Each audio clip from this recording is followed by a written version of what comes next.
اعوذ باللہ من الشیطان الرجیم بسم اللہ الرحمن الرحیم اللہم صلی علی سیدنا و مولانا محمد وعلی آلہ وصحبہ وبارک وسلم وصلی علیہ۔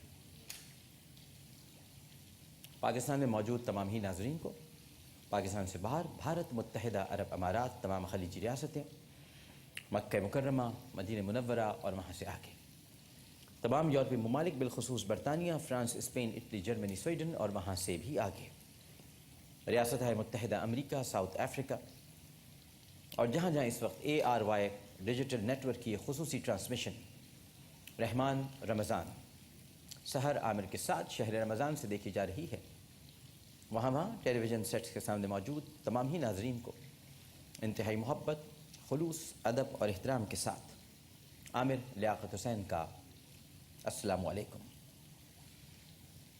کوئی سونف کھا لو ناظرین، سونف کھا رہا تھا تو ایک دم کیوں مل گیا؟ کھا لی۔ ہاں جی، تو پاکستان میں الحمدللہ آج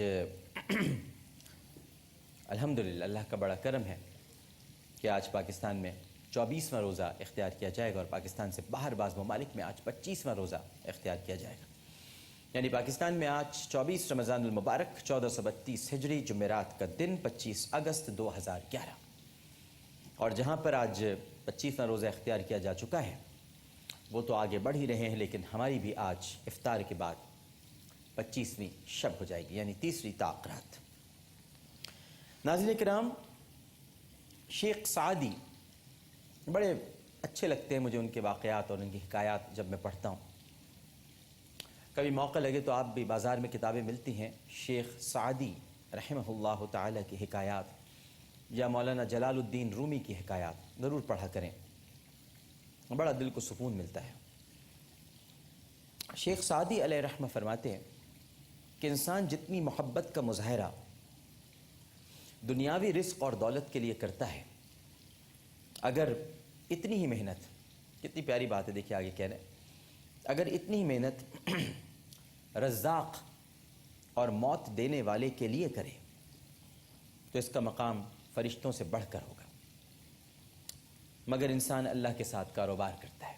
شیخ سعدی کہتے ہیں انسان نماز پڑھتا ہے تو اس کے بعد اپنے آرام کے لیے کئی چیزوں کو طلب کرتا ہے، اسی طرح اگر زکوٰۃ دیتا ہے یا حج کرتا ہے تو اس میں بھی نمود و نمائش سے کام لیتا ہے۔ پھر لکھتے ہیں کہ صدقہ و خیرات کرتا ہے تو اس میں بھی لوگوں کی داد و ستائش کا پہلو نمایاں ہوتا ہے۔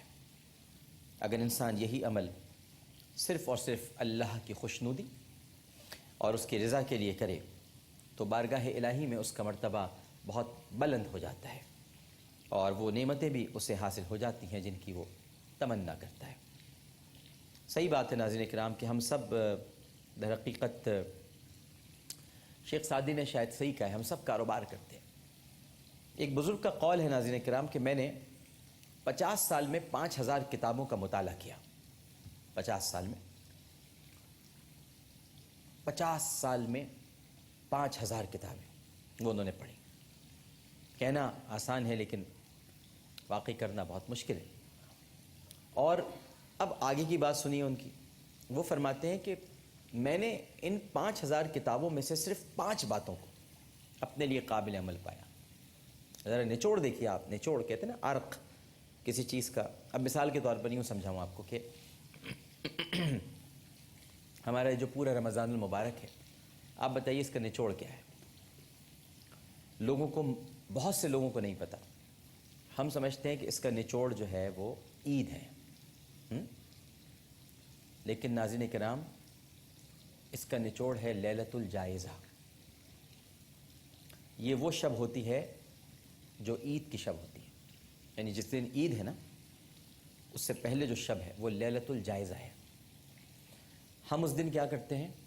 اس دن ہم بازاروں میں نکل جاتے ہیں، خریداری کرتے ہیں، چوڑیاں خریدتے اور پہناتے اور پہنواتے ہیں، مہندی لگاتے، لگواتے اور لگوانے کے لیے لے جاتے ہیں۔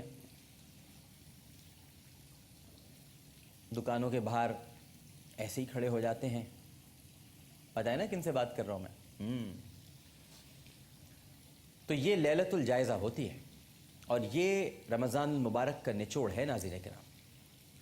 اس رات ہمیں اپنا جائزہ لینا ہوتا ہے، خاص عبادات ہیں اس رات کی، لیکن فجر تک ہم بازاروں میں ہوتے ہیں، فجر کی نماز پڑھنے کوئی نہیں جاتا عموماً، اور سب عید کی نماز پڑھنے چلے جاتے ہیں۔ فجر کی نماز میں مسجدیں دوبارہ سے پھر خالی ہو جاتی ہیں جو ابھی آباد ہیں۔ تو یہ نچوڑ جو ہے اس رمضان المبارک کا، اسی طرح وہ بزرگ فرماتے ہیں کہ میں نے 50 سال میں جو 5000 کتابیں پڑھیں، میں نے 5 باتیں اپنے لیے اس میں سے نکالی جو نچوڑ ہیں ان کے سارے مطالعے کا۔ اب کیا فرماتے ہیں؟ فرماتے ہیں کہ پہلی بات میں نے یہ نکالی کہ اے نفس اللہ کے دیے ہوئے پر راضی رہے، ورنہ دوسرا مالک تلاش کر لے۔ پھر فرماتے ہیں کہ اے نفس جن باتوں سے اللہ نے منع کیا ہے ان سے بچ، ورنہ اس کی سلطنت سے باہر نکل جا۔ پھر فرماتے ہیں کہ اے نفس اگر تو گناہ کرنا چاہتا ہے تو ایسی جگہ جا کر گناہ کر جہاں تجھے کوئی دیکھ نہ رہا ہو،